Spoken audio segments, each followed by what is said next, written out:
नमस्कार, जय सियाराम। आइ हम वेजिटेबल सूप बनबै छी। ओ आइ पीस कऽ नहीं हम बनबै छी, अहिना गोट गोट कऽ मही मही काटि कऽ बनबै छी। पीसियो कऽ बनै छै। तऽ ई हम पानि चढ़ेलहुँ अंदाजसँ 2 कप, जतेक अहाँके बनेबाक हो ततेक। आर ओहिमे हम डालि देलियै पहिने बारीकी टमाटर, आ तखन ब्रोकली कनि, आर एकरा कनिक चला देबै।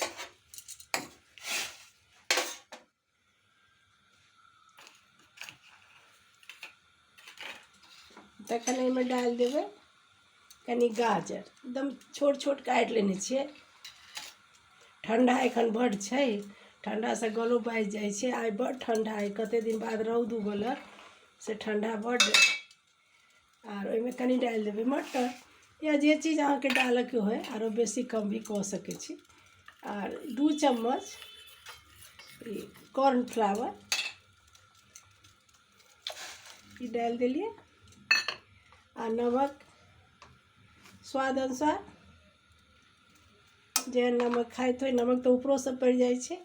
आ ई गोल मरीच कनि दऽ दै छियै, आ फेर कनि ऊपरसँ भी देबै। तऽ ई सूप बनि रहल अइ।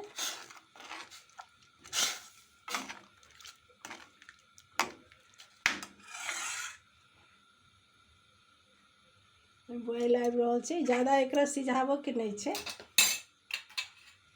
बहुत देर तक एकरा नहीं छै सिझाबऽके।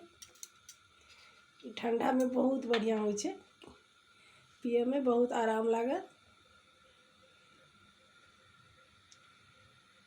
अभी धीरे धीरे बॉयल भऽ रहल अइ। एखन ठंडा छै तऽ कनि बॉयल होबऽमे टाइम लगै छै। देखे जाओ, बस एहिमे छलिए कनि गाजर, जतेक सूप बनाएब ओहि अंदाजसँ। आ फिर कनिक टमाटर, हम 1टा टमाटर देलिए, हमरा 2 कप बनेबाक अइ। आर तहन मटर कनि देलिए, कनि ब्रोकली देलिए। आ मिरचाइ खाइत होइ तऽ मिरचाइ भी दऽ सकै छी। एहिमे बॉयल आबि गेलिए। बहुत नहीं एकरा बॉयल करऽके छै, जेकर विटामिन बचल रहे। कनि गरम गरम खाली करऽके छै।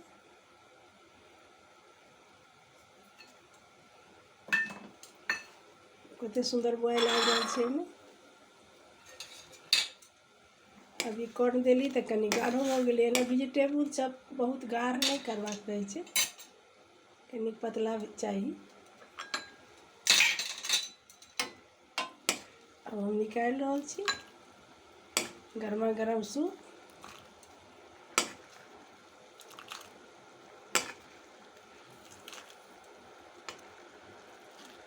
और कनिक एहिमे ऊपरसँ गोल मरीच दियौ। आ नमक कम बुझायत तऽ फिर नमक भी दऽ सकै छियै। तो ये गरमा गरम सूप तैयार है। जय सियाराम। देखे जाओ, बनबै जाओ, खाई जाओ। हमर जय सियाराम चैनल के सब्सक्राइब भी करू, लाइक कमेंट जरूर करब। केहन लागल बनेलहुँ तऽ जरूर बनाओ।